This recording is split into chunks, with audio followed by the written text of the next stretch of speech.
...1948... el año en el que inició uno de los periodos más oscuros y sangrientos en Colombia, la violencia bipartidista. Una guerra sin sentido que condenó a muchos por pensar diferente a quienes tenían el poder en ese momento. Una guerra entre liberales y conservadores. Muchas personas perdieron la vida, mientras que otros solo sufrieron los efectos que este caos iba dejando a su paso, y hoy son sobrevivientes que cuentan las dolorosas anécdotas que les dejaron esos años de terror. Pedronel Tavares, un petrolero pensionado de 66 años, es una de las víctimas que recuerda con nostalgia episodios que marcaron su vida. Don Pedro, ¿cuál es su primer recuerdo de esta época de la violencia? El recuerdo que me queda bastante horrendo es en el pueblo de Alcalá Valle, cómo traían de la matanza en las fincas, en el campo, traían volquetadas de personas sin cabeza, decapitadas por parte de los conservadores a los liberales. Pero hubo un hecho en especial que le cambió la vida a don Pedro. Un acontecimiento que me marcó mucho de esa época fue el asesinato de dos tíos. Un tío que recuerdo mucho llamado Alfonso Tavares y el tío Reinaldo, que me tocó recogerlo del camino a mí mismo y echarlo sobre un caballo, que lo asesinaron terrible, le pegaron una asesinada terrible y lo encontré en el camino muerto. Hoy, Pedronel es pastor de una iglesia cristiana. Vive tranquilo en su casa campestre en compañía de su esposa y sus aves, y dice que ahora solo hay paz en su corazón.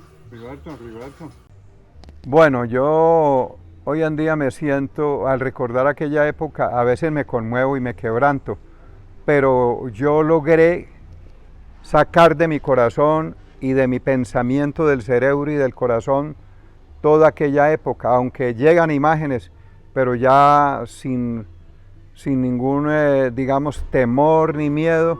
Otro sobreviviente que vivió la época de la violencia bipartidista es don Gerardo Trujillo, quien sufrió una gran pérdida cuando era adolescente y vivía con sus padres en San Andrés Tello, en el departamento del Huila. Don Gerardo, buenos días. Cuénteme cómo fue su experiencia durante la época de la violencia.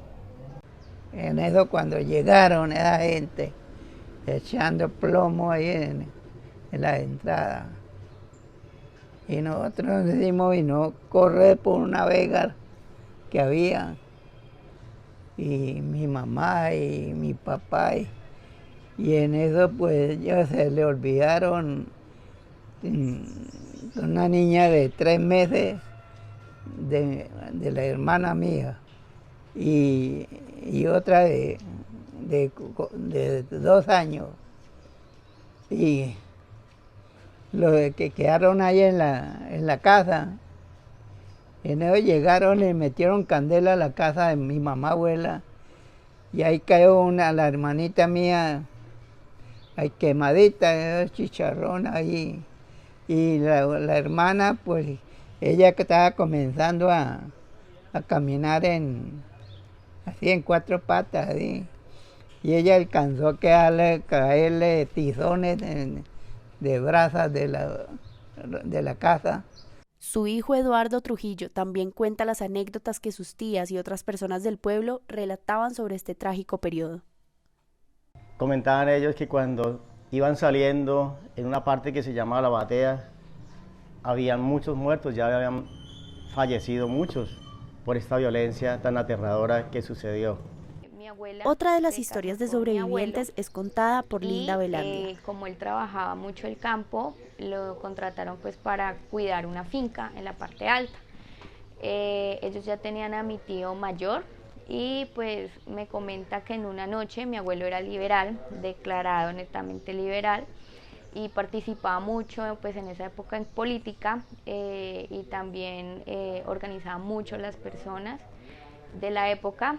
Y en una ocasión me cuenta ella que una noche llegó un grupo, pues dice ella que armado, en esa época era como con machete y armas, cuchillos, y ella dice que mi abuelo los vio desde lo más alto y que iban bajando, entonces despertó a mi abuela, cogieron al niño y corrieron hacia la zona boscosa y se escondieron, ella me dice que detrás de una piedra, agachados, callados, les tocó taparle la boca a mi tío porque pues él era un bebé.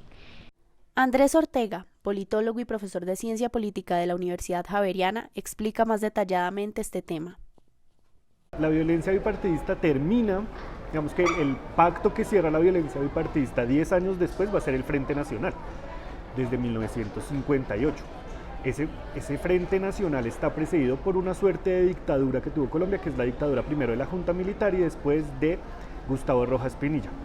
La conclusión de todas las víctimas es que no se puede permitir que este tipo de atrocidades vuelvan a suceder y que el fanatismo político se debe evitar a toda costa para que no hayan razones de revivir ese oscuro pasado.